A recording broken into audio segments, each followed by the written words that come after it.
Welcome learners to today's chemistry lesson. Your teacher is Martin Bunguswa.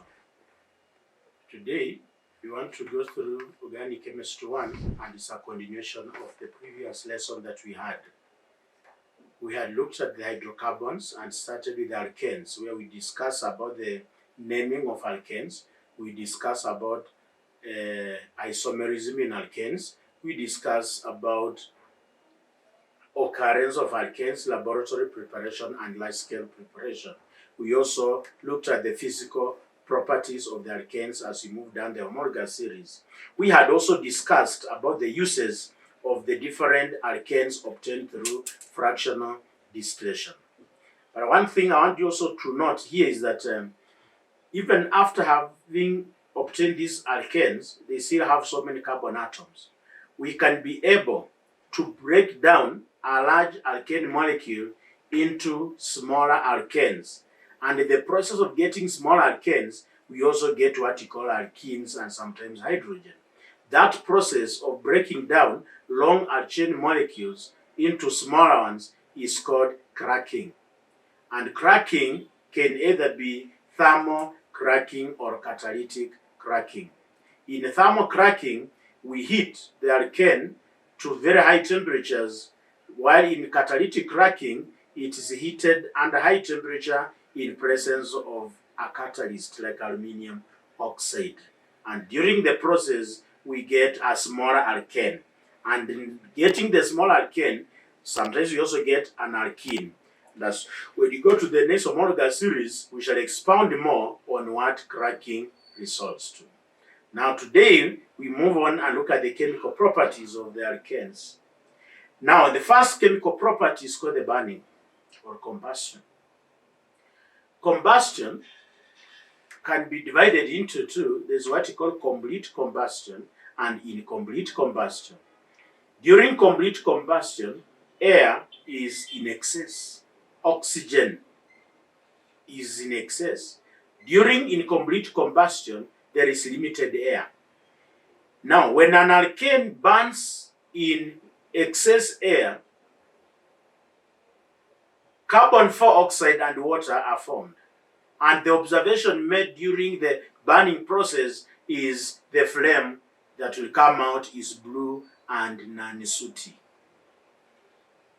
Whereas when an alkane burns in limited supply of air, we shall get carbon dioxide and water, but the color of the flame will still be blue non-sooty. These, what you can see on the screen, are examples of equations representing combustion of different alkanes in limited supply of air and in excess supply of air. And you notice that in all of them, there is formation of water. Where there is limited supply, we get less amount of water, but when there is excess, we get it also goes with the balancing of that particular equation. But just note that limited supply gives CO and excess supply of air gives CO2. All alkanes burn with blue non-sooty flame to produce those particular products. It's important to note the color of the flame. The next type of reaction that alkanes undergo is called substitution reaction. A substitution reaction is one in which hydrogen atom is replaced by a halogen in presence of ultraviolet radiation. Remember, these reactions of halogens with alkanes cannot take place in absence in the dark. So UV light is a necessary condition for a substitution reaction to take place. Now, during substitution, a halogen molecule is split into free atoms, which are called radicals, by the UV. Remember, UV carries energy in form of photons.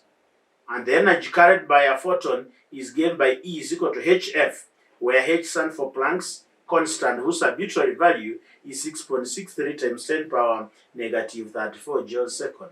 When this energy falls on a halogen, it is split into a radical. Radicals are very reactive atoms. And then these radicals will now combine with the other free halogen, and then it is removed. And in its place, we shall end up with a haloalkane. And these substitution reactions are highly explosive in presence of sunlight.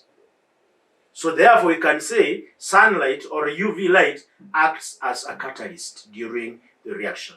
It's not sunlight really, but we talk about ultraviolet. So it's important to quote ultraviolet rather than sunlight because the energy of sunlight may not be sufficient to initiate a particular reaction. What you can see on my screen here, I've given examples of those substitution reactions involving the alkanes. We are starting with methane, where methane plus chlorine, we get chloromethane and hydrogen chloride. You note that in the second equation I've written, I've shown how the substitution reaction is taking place. That the chlorine is being split by the UV to form the free radicals. And then one of the chloride atoms will remove or substitute the hydrogen. Then we end up with the CH3, Cl, and a HCl. That reaction does not stop at that point. There's a mechanism of that particular reaction. As long as there is still enough UV, it is still possible for more chlorine atoms to split, to give us more chlorine atoms to substitute another hydrogen. And that one will give us what we call dichloromethane. Then it goes on again, another hydrogen is substituted to give us trichloromethane. And then lastly, this process stops when all the hydrogens have been substituted and we end up with what you call tetrachloromethane. That is called the termination stage. We initiate, we go to the next one until it all ends there. So how do you tell whether you are to remove all the hydrogens, only one? You look at the amount of chlorine that has been supplied. If you are told excess chlorine, then you substitute all the hydrogens. But if they tell you 1 mole of chlorine, you remove only 1. When they give you 2 moles of chlorine, you substitute 2, and so on and so forth. As you can see again on the screen, we have also shown how substitution reaction can take place with ethane. The process also does not stop with one reaction, but it continues. You can also use bromine other than chlorine to carry out the substitution. You see, when you use bromine, there is the first one to form bromomethane. The second reaction gives you 1,1 dichloromethane. The third one gives you 1,1,1 tribromoethane. Then 1,1,1,2 tetrabromoethane. The process continues. And it can also happen, but not that for ethane, it's not possible to remove all the hydrogens in its skeleton. So be guided by the moles of hydrogen that have been supplied. So those equations on the screen will assist you to be able to memorize how the substitution reactions take place. The last is uses of alkanes. Generally, most of the uses of alkanes are uses of the fractions of crude oil. And as I'd mentioned earlier, that alkanes, long chain alkanes, can be cracked. And during the cracking, we may get hydrogen, which can be used as a raw material in the Haber process. Alkanes can be used in the manufacture of carbon black, which is a component of printer's ink. Then alkanes are also useful industrial chemicals in the manufacture of industrial chemicals like methanol and chloromethane. Now, I want you to note something about petrol, because we have mentioned that fractional distillation of crude oil produces petrol as one of the fractions.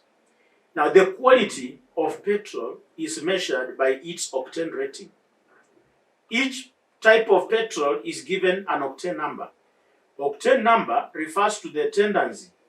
The octane rating refers to the tendency of a fuel to burn smoothly and explode violently when ignited.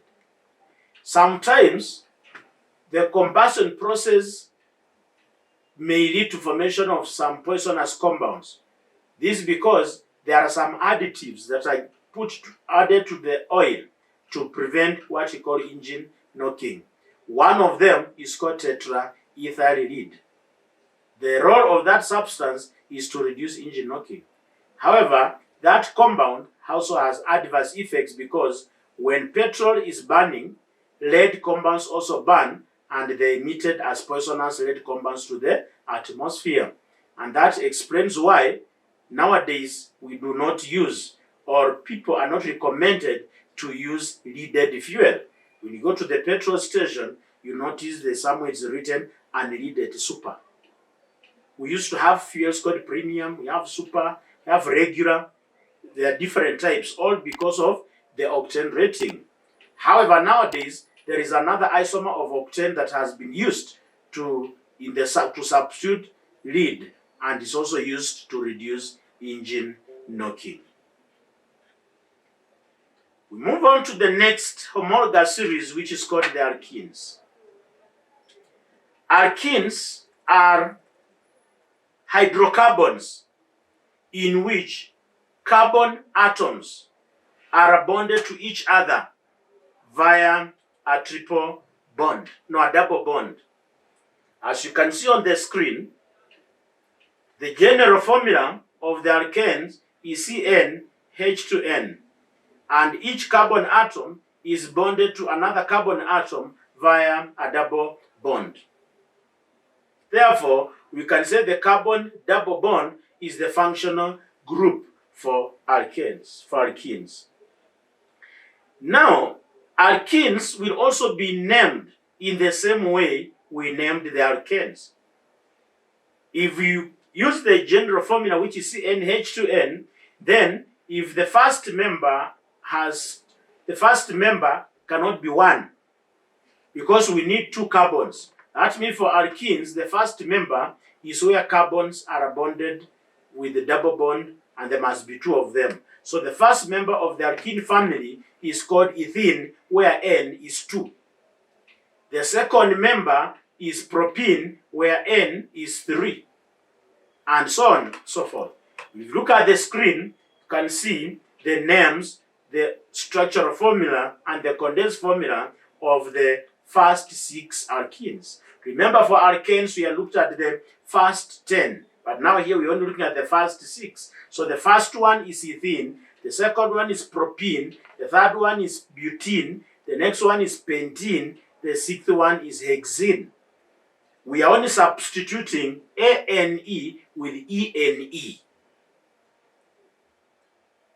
As for the alkenes, just like for alkanes, every member will differ from the next member by a certain group. A certain group, which is now in this case our functional group.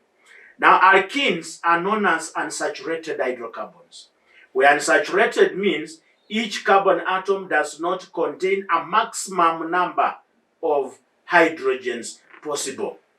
That's why they are called unsaturated. Isomerism. Just like alkanes, alkenes also exhibit isomerism. And in this case, the double bond may shift position from the first carbon maybe to the second carbon, or so on and so forth. Look at the structures on our screen. We also start with butene. We don't have isomers in propene. Butene, as you can see on the screen, has 2 isomers. The first isomer is called but1-ene, and the second isomer is called but2-ene. If you look at the difference between the two, in the first one, the double bond is on the first carbon. But in the second one, the double bond is on the second carbon. It is not possible to have a but3, because whenever, at whatever position you move that double bond, it will still land on the first carbon. So you have but1-ene and but2-ene as the isomers of butene, of alkenes. The next one is pentene. Pentene can have pent1-ene, it can have pent2-ene. So what I want you to do is now to practice on how to draw the isomers of the other compounds in the alkene family. But when it comes to the nomenclature of the alkenes, it's important for you to know this, that we number the carbon atoms just like the way we did for alkanes, but you will start from the end closer to the double bond. So like when I talk about 2-methyl pent-1-ene, it means that the parent chain has 5 carbons, and on the second carbon there is a methyl group, and the double bond is on the first carbon. When you say 2,3,3-trimethyl pent-1-ene, it means that the parent has 5 carbons. That's why it's a pent.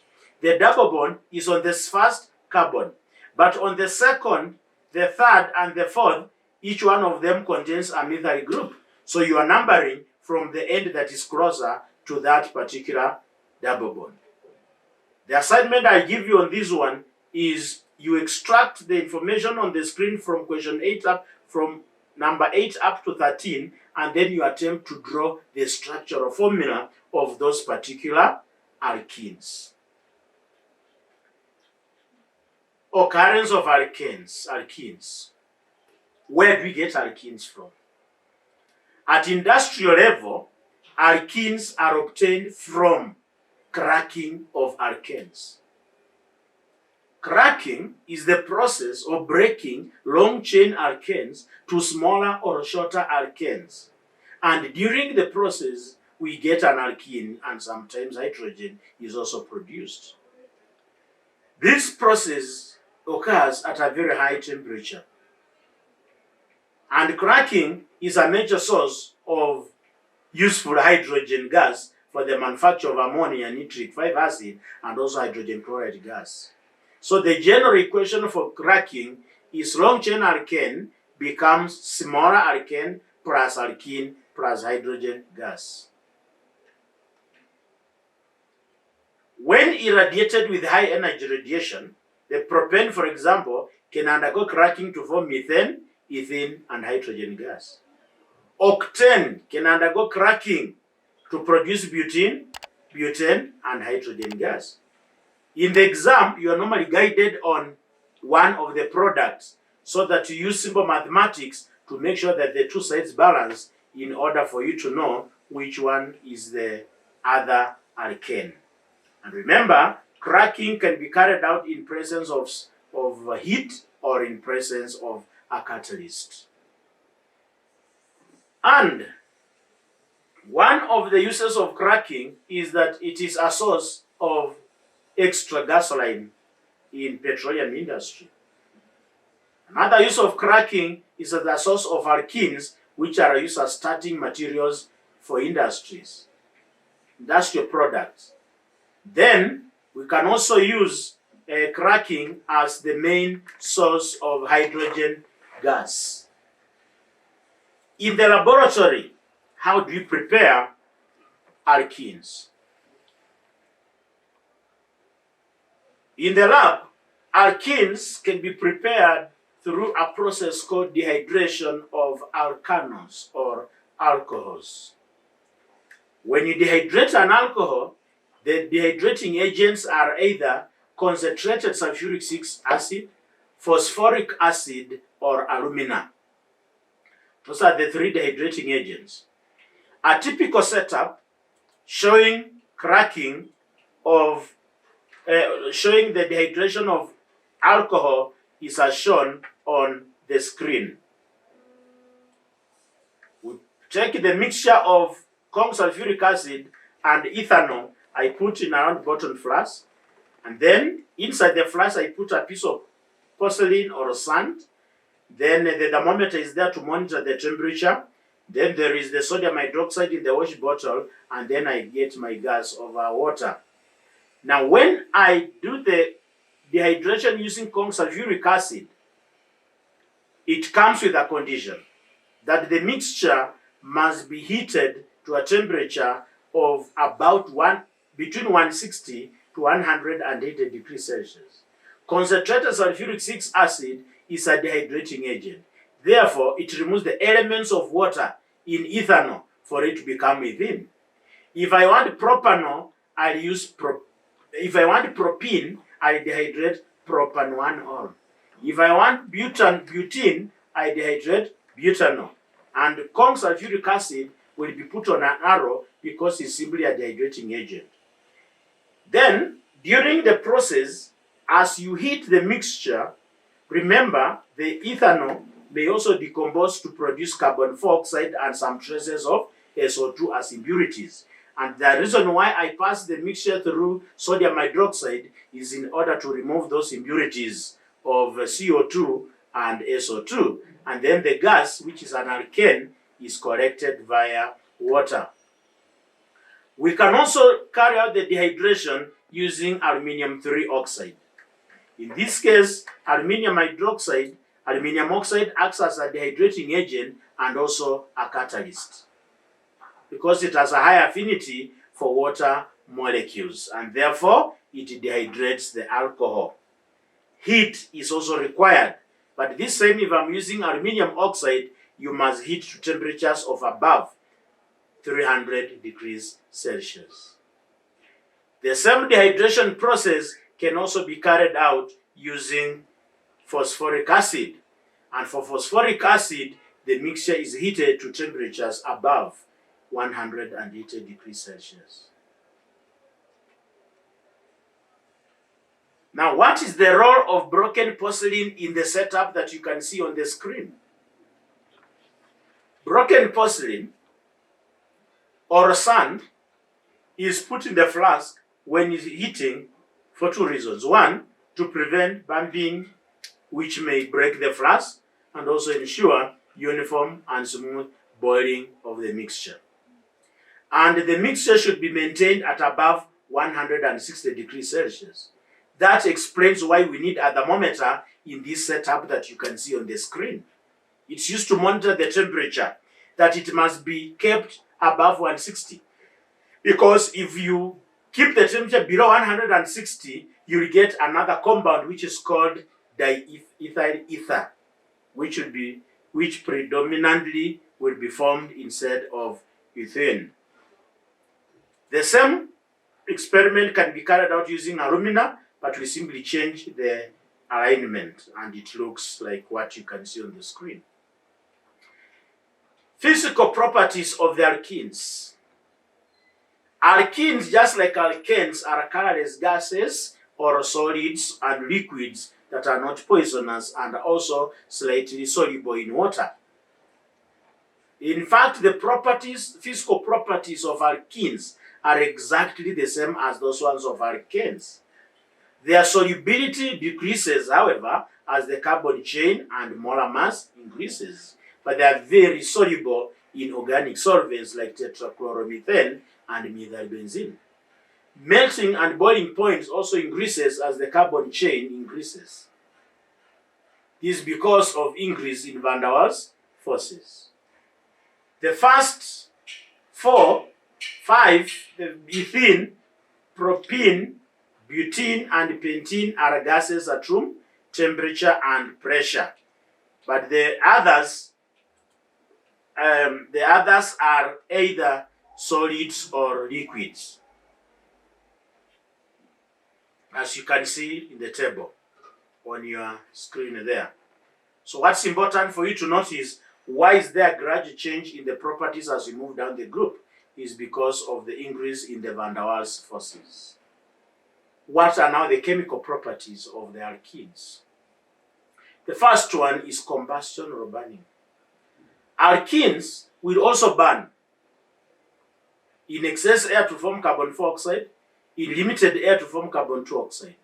But this time they burn with a different characteristic color of the flame as compared to alkenes. Alkenes burn with yellow sooty flame, and this is used as a confirmatory test for unsaturation. They burn with yellow sooty flame, but alkenes burn with yellow non-sooty flame. So burning of alkenes with the yellow sooty flame is a confirmatory test for the presence of the double bond. And the reason why they produce soot is because of the higher carbon to hydrogen ratio. And that is normally the characteristic of unsaturated compounds. What you can see on the screen, I've put the equations for all the reactions that take place whenever alkenes are subjected to heating. The balancing is what is most important, but the products are like those ones of alkanes, the way we had discussed. So in our next lesson, we continue with the few remaining chemical properties, and then after that, we shall move on to the next homologous series, which is called the alkanes.